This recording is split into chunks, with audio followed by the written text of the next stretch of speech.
Bom dia, a paz do Senhor. Hoje eu escolhi para nós meditarmos na palavra de Deus no livro de Juízes, capítulo 16, verso 20. Diz assim a palavra de Deus: Então Dalila o chamou: Sansão, vê, os filisteus estão voltando. Acordando do sono, ele disse: Sairei e me livrarei deles como das outras vezes. Entretanto, ele não tinha notado que o Senhor já se havia retirado dele. E em seguida, os filisteus o prenderam, furaram-lhe os olhos e o levaram para Gaza. Amarraram com 2 algemas de bronze e o fizeram girar no moinho no cárcere. Verso 22. Mas o cabelo de sua cabeça começou a crescer rapidamente, logo depois de rapado. Então eu queria meditar um pouquinho sobre a trajetória de Sansão. Nós vamos ver que Israel está vivendo um período que é governado por juízes. Sansão foi juiz durante 20 anos. E nós vamos ver que durante 40 anos Israel foi oprimido pelos filisteus porque eles esqueceram do Senhor seu Deus. E nós vamos ver que no meio daquele tempo o Senhor vai visitar uma mulher que era mãe de Sansão. Ela era estéril. Ele nasceu de forma sobrenatural com um propósito de livrar o povo de Israel das mãos dos filisteus. E Deus repousou sobre a vida de Sansão algo sobrenatural, que foi a presença do Espírito Santo de Deus para livrar o povo da opressão. E nós vamos ver que Deus colocou algo especial na vida de Sansão, uma força sobrenatural, né? Era notório diante de todos que algo diferente havia na vida de Sansão.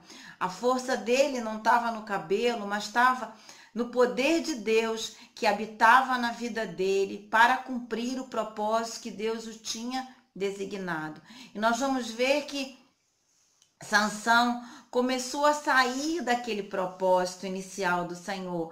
A Bíblia diz que ele foi separado, não podia passar navalha sobre a sua cabeça, era um voto de Nazireu, ele não podia tocar em algo morto, algo impuro, não podia beber, né? Nenhuma bebida forte, nem fermentada, incluindo vinho. E nós vamos ver que Sansão, tendo a experiência com todo aquele poder, aparece diante dele um leão, ele vai rasgar o leão ao meio, e quando ele retorna, ele vai ver o leão morto, e ali começa o quebrar do propósito de Deus. Ele pega daquele animal morto mel e prova, né? Ele quebrou ali um princípio que Deus tinha estabelecido para ele naquela época.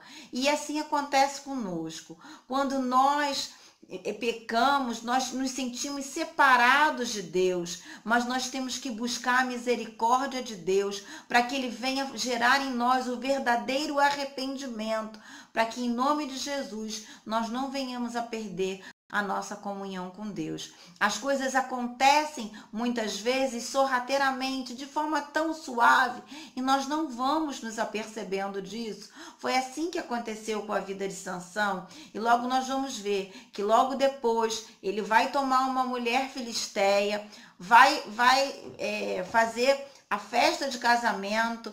Naquela festa ele vai propor um enigma, né? E aí ninguém consegue decifrar aquele enigma, e ele vai contar o enigma para sua mulher, e ela vai contar esse enigma. Então nós vamos ver que ali ele já tinha sido um pouco imprudente de contar o enigma que ele tinha proposto, e no final da festa, quando se cumpriram as bodas, que duravam 7 dias, aqueles inimigos que eram os filisteus disseram que tinham descoberto o enigma. Na verdade, eles não tinham descoberto, eles tinham sim sabido do enigma através da boca da sua mulher. E ali ele perde, né?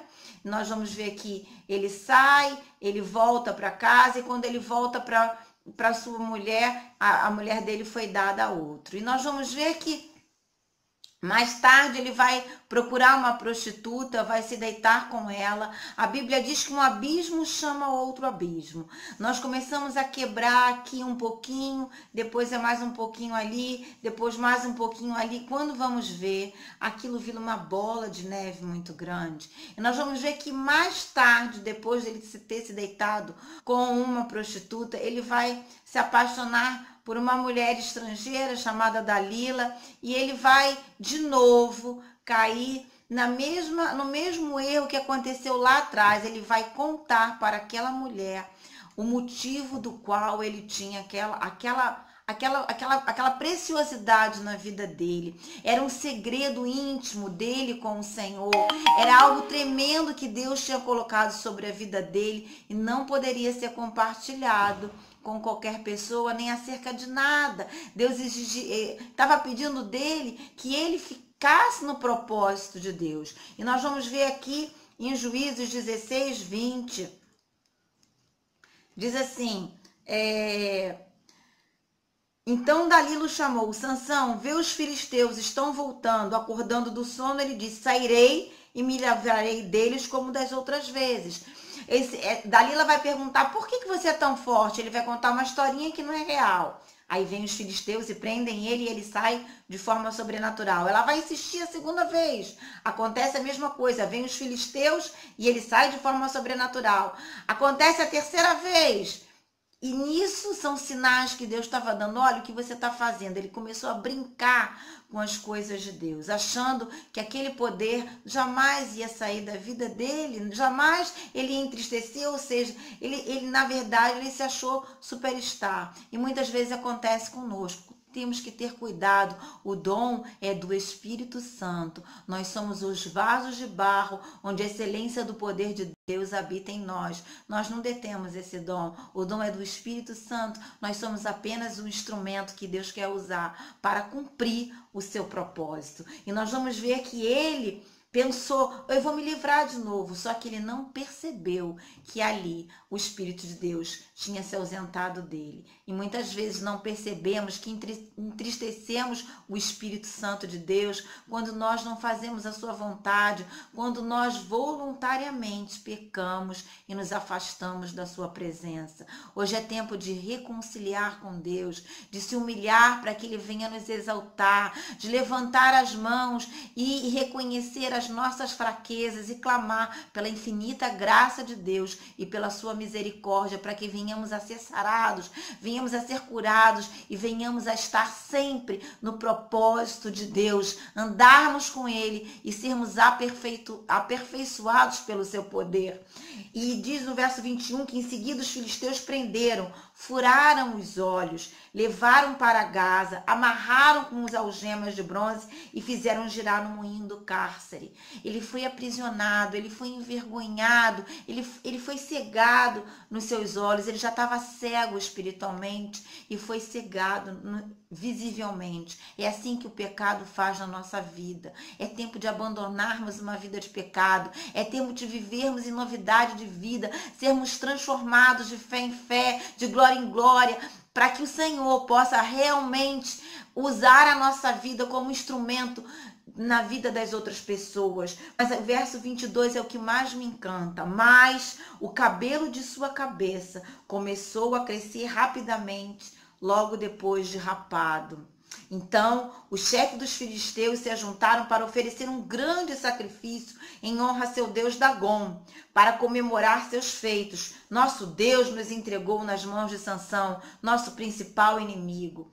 O inimigo pensa que ele é vencedor, mas o Senhor nos dá sempre a vitória. Quando somos filhos dele, ele vai gerar em nós o verdadeiro arrependimento.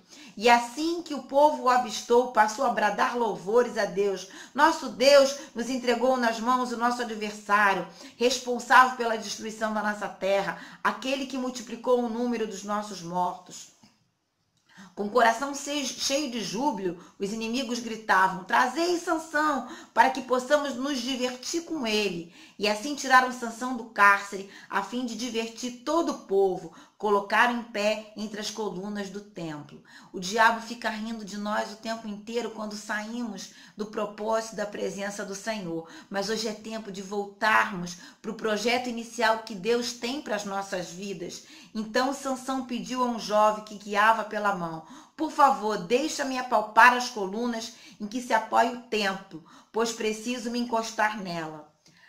Então, no verso 28, diz assim: em um certo momento, Sansão ergue um clamor ao Senhor e ora: ó soberano e eterno Deus, eu te invoco e suplico, dá-me forças só mais uma vez, para que eu me vingue dos filisteus pelos meus 2 olhos cegados. Imediatamente, Sansão forçou as 2 colunas centrais sobre as quais estava um templo, que se firmava apoiando-se nelas, tendo a mão direita numa coluna e a esquerda na outra, e exclamou essa frase que deve ser a nossa: morra eu com os filisteus. E em seguida empurrou com toda a sua força, o templo foi abaixo, e a Bíblia diz que na morte de Sansão, ele matou mais filisteus do que sua vida.